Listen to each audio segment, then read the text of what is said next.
ampak se želi pokazati, da je Kristusova žrtev velikega duhovnika, novega velikega duhovnika za novo zavezo. In zato je zelo važno, ker tam pri pismu Hebrejcem se to fajn pokaže, ta prehod iz te človeškosti v obstajensko človeškost. In ko Kristus umre na križu, on je vzel nase človeško naravo, postal človek, in česa se je bal? Smrti, tako kot vsi mi, ne? In kaj smrt nam govori? Da je treba pogledati zase. Nihče se ne bo zate pozanimal, ne boš se sam. Možeš se sam rešiti. In kako se boš sam rešiti? Tako, da se boš hranil, da boš šparil, da se ne boš trošil, da ne boš preveč ljubil, ker se boš iztrošil. V čem je moč smrti? To, da se relativizira čisto vse. Želiš biti dober, če si neumen pohodi, se tako in tako tebe čeri poželi. Hočeš biti pošten, če želiš, tako in tako bo isti konec kadun, ki je baraba, ki krade. In ko Kristus uspe s človeško naravo presijeti celo sinovsko držo, da postane sinovska človeškost, se to zgodi na križu. Tako da se že stari očetje rekli, da ko Kristus na križu pri Marku dvakrat zakriči, in ko zakriči, ta drugič umre. In ta krik močan, kaj pomeni? In očetje se rekli, to je krik zmagoslavja. Ko so vojščaki zmagali, so kričali. To je krik zmagoslavja. V čem? Še zadnja kapljica človeške narave, ki se je upirala, da bi človeška narava bila živeti kakor dar, kakor ljubeče izročitev, kakor darovanje, še zadnja kapljica je Kristus prepojil s svojo sinovsko ljubeznijo in se izročil človeštvu, s tem, ko se je izročil očetu. Se pravi, še zadnji del človeške, še zadnji atom človeške narave, ki se je upiral, je zdaj presijan s sinovsko držo. In človeško naravo Božji sin zaživi na Božji način. In zato Kristus ne gre nazaj. Kristus osnamejo s križem. Ampak Kristus gre naprej. In od zadaj se vidi Kristusa, ki je šel pred kršov v kraljestvo mrtvih in poiskal mrtvega Adama. Se pravi, tukaj so te stvari zelo važne. Poglejte, mi smo zdaj po renesansi in vsi te podobe Kristusa ostalega, ki gre iz groba ven. In to nas je tako okrog prineslo na duhovni ravni in moralni, da je groza. Zakaj? Ker še ste vi že kakšnega videli, da je bilo še nazaj? To ne funkcionira. In tudi, če je on šel, kaj zdaj ne pomaga, če moja mama ne uspe videti? Razumete? To, da se tako sleparilo, da zdaj je Kristus prišel nazaj ven. Ne, pazite, to je dogmatsko zelo delikatno vprašanje. Kristus ni prišel nazaj. Pismo Hebrejcem zelo dobro pove. Kristus je šel naprej. On je stopil v smrt in tam pravi pismo Hebrejcem, da je bil uslišen, da bi ga odrešil smrti. In kako? Da je smrt ostala za njim. In on je šel, oče ga je prebudil in je šel vstali telesom v Božje svetišče, kjer je oče. Se pravi, Kristus gre skozi naprej. In zato je on moral iti poiskati Adama. Ker če ne, Adam ostane tam. Kaj nam pomaga, če je Kristus prišel nazaj, če pa Adam ni prišel? Zato je pa Kristus šel po Adama, si ga del kot ovčko na ramena in šel kam? K očetu. Zato se pa govori o prikazovanju Kristusa po veliko noči. Ker pride in se prikaže od očeta. Kristus gre naprej. In zato je za nas zelo važno, zakaj? Ker če mi hočemo priti do življenja, bomo prišli samo, kot pravi Solovjov, z modrostjo smrti. Samo modrost smrti nas bo pripeljala do življenja. Če bomo znali umreti, bomo šli skozi. Če se bomo uprli in začeti boriti za sebe, bomo ostali tukaj. Ker tisti, ki se je popolnoma izročil v ljubečo daritev, je končal tako, da je šel naprej. To je skrivnost evangelijarja, da se to fizično vidi, da je Kristus gre v smrt in gre v svetišče, ne pa nazaj. Poglejte, tudi dogmatsko še to, če smem reči, pa je zelo zanimivo. To je povezano tudi z dogmom o Marijinem materinstvu in devištvu. Ko je Kristus prišel na svet, ni ranil človeka. Marija je rodila brez krvi. To je dogma o rojstvu Kristusove. Ona ostane devica. Vse to ni važno, vse to če bi... To je strašno važno. To je neizmerno važno. Iz dveh razlogov. Prvič, ker tle se vidi, kako bo on šel iz sveta. On ni enega kamna premaknil. In tudi, ko je bil lačen, je rekel, dajte mi za jesti. In ko je bil žen, je rekel, dajte mi za piti. On ni vzel niti ene stvari. On ni ranil kozmosa in stvarstva, niti ena kamenčka ni premaknil. Kaj bo on šele kamen odvalil tam od groba? On je šel iz te zemlje, on je šel skozi smrt, tako kakor je prišel na svet. Ni nič podaril, nič porušil, nič ranil. In pogledajte, kako je to važno. Kako se kristjan rodi v Kristusu. Kako se kristjan znajde v novem življenju. Ali se znajde na deviški način, ali ga pa mi teramo, silimo in časih precej ranimo. S tem, da bi naredili ljudi zavedne. Medtem, ko Jakob iz Saruga pravi, pa smo v 5. stoletju, konec 4. pravi, cirku rodi svoje sinove deviško. Mi nimamo nič zraven. Mi smo ko tiste babice, ki pomagajo. Mi nič tam se ne mučimo s kakšno postavalno metodo. Odkar smo se začeli mučiti, je vse narobe. Se svet nas boji, vsi bežijo.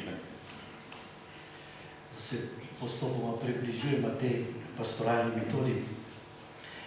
In če ostanemo pri tej podobi iz evangelijarja, se pravi evangelijarij kot procesija, tisto, kar je v ospredju, kar oznanja, je to znanilo Kristusa, poveličanega duhovnika, in evangelijarij, ki ga nosi, se pravi, nosi ga diakon, nosi ga duhovnik, tisti pa zreb zadaj hrbet, kjer je pa njegova podoba na nek način. On kot usmiljeni pastir, ki si nadeva na ramena ovce oziroma Adama kot Adama. No in če tukaj naredimo prehod, ta evangelijarij ste naredili za papeža Frančiška, verjetno kot nekako krono tega njegovega poslanstva oziroma njegovega pontifikata, ki je prav to oznanil Boga kot usmiljenega očeta. Pa bi morda se malo stavil pri tem Bog kot usmiljeni oče. Frančišek je od začetka svojega pontifikata pravzaprav znanil prav to na tak ali drugačen način. Njegova predzadnja oziroma zadnja knjiga Božje ime je usmiljeno. In v bistvu lahko vedno bolj zdaj govorimo in rečemo, da spada pravzaprav v bistvu Boga prav usmiljenje. Bi lahko nekaj o tem Božjem usmiljenju rekli še? To bo, jaz mislim, da bo tako dolgo časa, da se bomo navadili na pravega Boga. Jaz mislim, da enkrat sem prebral pri enemu pogumnemu srednjeveškemu pridigarju, ki pravi, sporočilo evangelije je, Bog ni tak, kakršnega smo se naučili. To je razodetje evangelije. Bog ni tak. In jaz mislim, da je to zelo velika resnica. Da je to zelo velika resnica in me tako kar za sebe po hrbtu, ne, ko vsak do časa srečem koga, ne samo duhovnike, tudi škofe, ne, ki se razjesijo, pa kaj Frančišek skozi govori o smiljenju, ne? Naj pove jasno, kako stvari stojijo, pa kaj je treba narediti pa to. Pa se smo že toliko stoletij govorili jasno, pa nič ne. Zdaj pa eno leto, da je poskušal govoriti o smiljenju, pa preveč. Se mi zdi res mičkem predirano, ne. Tudi zato, ker ko je človek v grehu, ve, da samo smiljenje ga bo zdravil. Kdor se čuti pa v redu in pravičen in je že dosegel ne vem kakšno pot, pa tega ne potrebuje. In je neizprosen. Če bi šlo pa zate, bi bilo tako rekel usmiljenje. Jaz mislim, da vsak, kdo je izkusil, in tisti, ki zdaj govori, je izkusil, kako je hudo, ko si na tleh, ne? In veš, da si na tleh. In je največja pokore ravno greh. Ni treba nobene druge pokore, že je ta tako hudo, da je grozno. In takrat veš, da edino, če nekdo pride in te čist nič ne vpraša, ampak samo vzdigne, samo opere, očisti in potem še celo praznik naredi zate, pa smo že čist zmedeni. Jaz mislim, da to se bo tako dolgo, da se bo naučili to, ne, da je Bog usmiljen. Mi smo toliko naučeni, da Bog od nas nekaj hoče. Pa čujte, kje to piše? Bog je ravno zato svojega sina daroval, da bi nehali mi z nekimi žrtvami. Mislim, to bo še dolgo lepo. To bo zelo dolgo. Mislim, da to bo zelo dolgo, ne? Da bi počasi spoznali, da je to, kar Bog od nas pričakuje, samo to, da bi ga sprejeli. In kot pravi Aleksander Šmeman zelo močno, ne?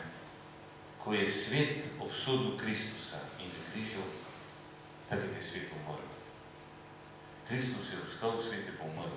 Zakaj? Ker je zavrnil dar. Oče je hotel samo na stvar. Glejte, koliko vas imam rad. Jaz vam dam mojega lastnega sina v roke, vi ste vsi proti meni, vsi slabo mislite o meni, vsi hočete nekaj mi dokazati, koliko ste pridni in pravi, ne vem kaj. Glejte, jaz vam dam mojega lastnega sina, da boste videli, koliko ste v mojih očeh vredni, toliko, da vam zaupam mojega sina. In svet ga ni sprejel. Ker kaj svet noče? Darov. Mi hočemo, ker izvirni greh se je začel, bosta postala. In v nas je ostalo tudi, da bomo nekaj iz sebe naredili. In potem je še ta individualizem prišel, klasični, renesančni, in potem se je že od vekomaj vsa vzgoja zastavljena na čem? Da ti iz sebe izpopolniš, dodelaš, izklesaš, izboljšaš, pa boš pa nekaj dobil. In če boš ti tako delal, edina stvar, ker nisi sposoben česa, daru sprejeti. Zakaj? Ker ti moraš dokazati, da si ga zaslužil. In to je tisto, ker se je Kristus cel evangelij boril, da bi povedal ljudem, da ni to. In ravno tega ni uspel. Da je samo to, da bi dar sprejeli. In zato je Kristusova smrt tako kruta. Ker takrat je svet rekel, ne, daru nočemo. Mi hočemo zaslužiti. Mi bomo se napeli, delali, garali in bomo pa zaslužili. Ja, ampak kaj? Smrt.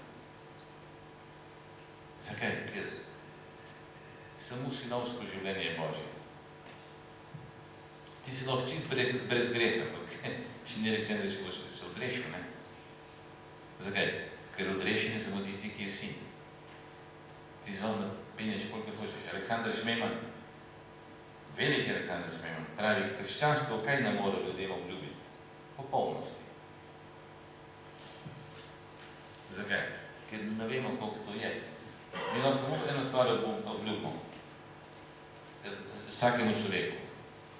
Da mu bomo pomagali in imamo vse možnosti in vse instrumente, kar jih rabimo, da ostane v Kristusovem telesu. in tam bo popoln kakor nebeški oče. Posamezniku pa mi ne moramo obljubiti, da bo dosegel svoj cilj, ki se je zdal, da bo tiho, da ne bo odgovarjal, da ne bo klev, da se ne bo razjezil, da bo počas hodil, da ne bo tekel in to. Vse te traparije, to vse mine. Ne? To ni nič. Mi samo nas dva dobro zagotovimo, da ostaneš v Kristusovem telesu. In to je rešenje. Ne pa, da si neoporečen. Ne. Vse te desetnike, se jih veliki imen nakuhanih. To Pavel sam, ni bil čist popolnoma nedober. No, je res paradoksno, da je pravzaprav, lahko rečemo, ta kritika, kot si že samo omenil, papežnega pontifikata, da se bije morda ravno najmočneje prav na tej liniji oznanjevanja Božjega usmiljenja. Paradoksno zato, ker gotovo se vsak zaveda, da je odrešen, rešen po Božjem usmiljenju, ne po Božji pravičnosti. Pa kljub temu nam je ljubše, se počutimo bolj varni prav oznanili Božje pravičnosti. Ampak, če se potem še vsebinsko malo ustavimo, ker je evangelij tem deli pravzaprav tako šokantno podoben današnji situaciji, je evangelij o usmiljenem očetu, ki se začne tako, pravi, približali so se mu vsi cesninarji in grešniki, da bi ga poslušali z ene strani. Farizeji in pismuki pa so protestirali, godrnjali in govorili, ta sprejema grešnike in z njimi je. Zakaj je pravzaprav to za človeka tako spotakljivo, čeprav je tako tipično človeško, recimo jesti, družiti se z grešniki? To bo trda, zato ker mi smo ustvarili to napoldržavno strukturo cerkve, kjer smo šli v paralelno strukturo, ker bi hodili pokazati z našimi strukturami in inštitucijami, da smo boljši, da gre za boljšo vizijo človeka, za boljšo moralo, za boljšo etiko, za boljše stvari. In zato je ta domek tako trd. Jaz mislim, da če v evangelijih, jaz nisem bil sveč, jaz sem čisti amater v Bibliji. Ampak mi da so doj prijatelj, da se lahko promočen uspešno napako in pa je elegantno upravljeno. Ampak če je toliko velik del evangelija posvečen farizejem, je to zaradi tega, ker se evangelisti takoj videli, da bo za učenci Kristusove to najhujše težava. In to je prav scenografsko čudovito. Kristus je tukaj. Prvi krog so grešniki, ki poslušajo, ker bi radi nekaj slišali. Drugi pol vmes je sanitarni obroč, pol so pa teologi, pa farizeji pa ti. Farizeji so neoporečni, pismogi so pa tisti, ki vse vedo, kaj je treba narediti. Se pravi, tine za okrog in tam dobro reče, grško prav tako, so protestirali, niso odobravali, so bili nasprotnega mnenja, so mu kontestirali to, kar on počne in govori. Ampak povedete, če ti si omenil pravičnost, to je tudi zanimivo. Pri sirskih očetih je zelo zanimivo, ki je tudi lingvistično zanimivo, ker oni so aramejski jezikovno. Je zelo zanimivo, ker pri sirskih očetih je tako, kakor Kristusova podoba. Kristusovo podobo, portret Kristusovo obličje se dela na dveh delov. Če pogledate te Kristuse, ki sem jih jaz risal, so vsi tako narejeni. Da je eno oko, ima strog izgled, zelo neizprosen, oster, prodoren, zvrtan, drugi je pa z eno tančico žalosti, bolečine, nežnosti. In če sta ta dva dela pravilno skupaj postavljena, potem, ko človek pride v cerkev, zavisi od njega, na kakšni točki je in bo tista polovica premagana, bo zmagana.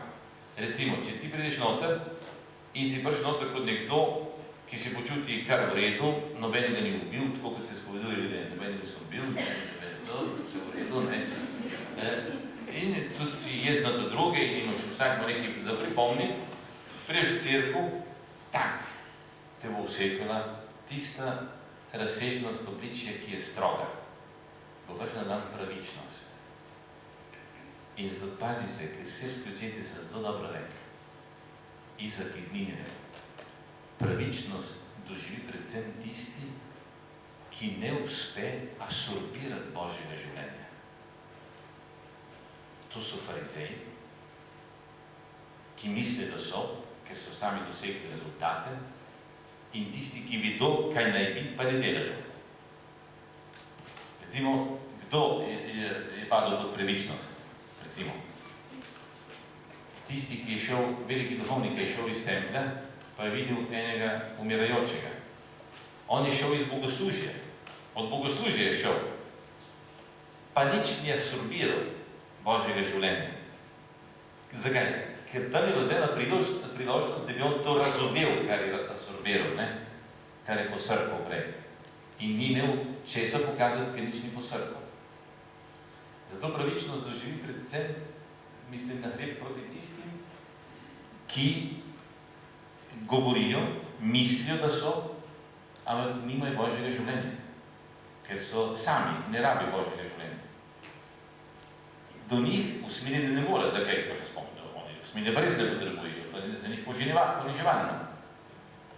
Usmiljenje je pa zato, ker bi recimo rekli klasičen grešnik, kaj ta prvi obroč.